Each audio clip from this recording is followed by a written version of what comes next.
So we're here with Tim after today's win against Weymouth. That was a good win in the end.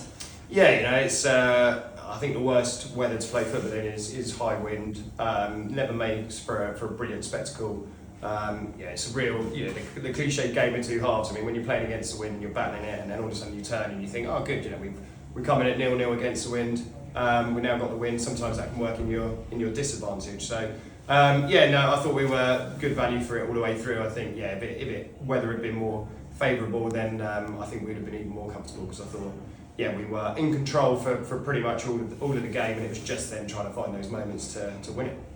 So back to the start of the game, I believe there were 3 changes with Drew, Robbo and Alex coming in. Yeah, I think Alex was obviously unlucky to miss out last week, but it was more sort of to do with tactics and balance and things. So thought he deserved his chance again. Trained really well this week, which is always important in my book. Then obviously Drew coming back in. That's how good my memory is. Drew coming back in, it's good. He's obviously been away. Scory's done really well. Gave us a chance to protect Scory a little bit again today, which is fine. And Robbo, he needs minutes as well, and it's hard to, as a centre half, it's hard to give him loads and loads of minutes when they're not starting. So it gave us a chance to put him in there, and I thought, after a little bit of a nervous beginning, I thought he was really, really good again, back towards his best. So keeps freshening it up. I don't want to freshen it up all the time too much, but today gave me the opportunity. So there's a bit of an even first half, but then there was a big point towards the end with McCoy.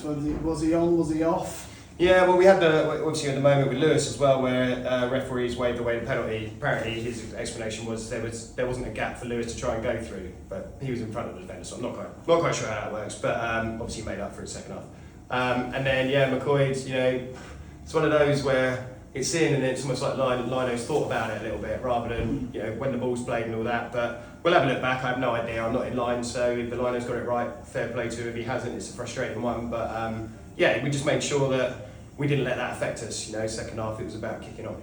So the goal did come with Bustamante. It was a lovely move, and a great ball as well from Lewis. Yeah, we talked about in transition hitting spaces where they were probably leaving gaps, and that's what Drew did perfectly. Great touch from Lewis. We'd obviously just swapped Lewis and Max over, switching sides, which worked quite nicely. Because Lou with a great ball, literally just over the defender's head. Max front foot, good finish, tough, tricky finish, a lot trickier than it looks, and fully deserved at that point. It was up to us just to find that bit of quality, and that was a real moment of it.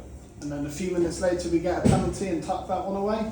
Yeah, I just think, I thought the officials were fairly kind to them most of the day, and then he's given a big one for us. Again, I'd have to watch it back to see what it was, but he's got the best view of it. And it's just then up to us to take the opportunity, and obviously with Fletch off, Shuey's normally the one on the board that I would have there, and great penalty. Keeper's gone the right way, full length, and still got nowhere near it really because of the conviction of the penalty. And like I say, it was it's maybe a slightly strange circumstances to get it in, but fully deserved, and gave me a chance to rotate it a bit as well after that. So we round off 5 consecutive home games with a win. And another fantastic crowd today as well of 722. Do your thoughts on them over the last few games? Yeah, I mean, absolutely fantastic. Weather today, like we said, was a bit all over the place. It's a 5th home game in a row. It's obviously an all-pay game again with it being trophies. So it's massively appreciated by everyone. It gives the boys a lift. It was hard to get singing and stuff in the wind, but actually we heard them loud. And they've been massive. It's been great to have so many home games. We love playing here. We love playing in front of the fans. So won't be long, we'll be back. And next week we're away in league action again at Walton and Hersham. Your thoughts ahead of that one? Yeah, obviously really tough. We went there last year and gave a good account of ourselves. They're flying again this year. Really good setup. Managed really well. So we will spend a week. It's nice to have a week preparing for it. We'll have a good week preparing and making sure that we are tactically ready for it, physically ready for it, and the way these boys are going, they should just be playing with no fear. We can go to anywhere. We've shown it with Farnham. We can go anywhere and get a result. So we'll be positive again. Absolutely. Tim, thanks for talking to us.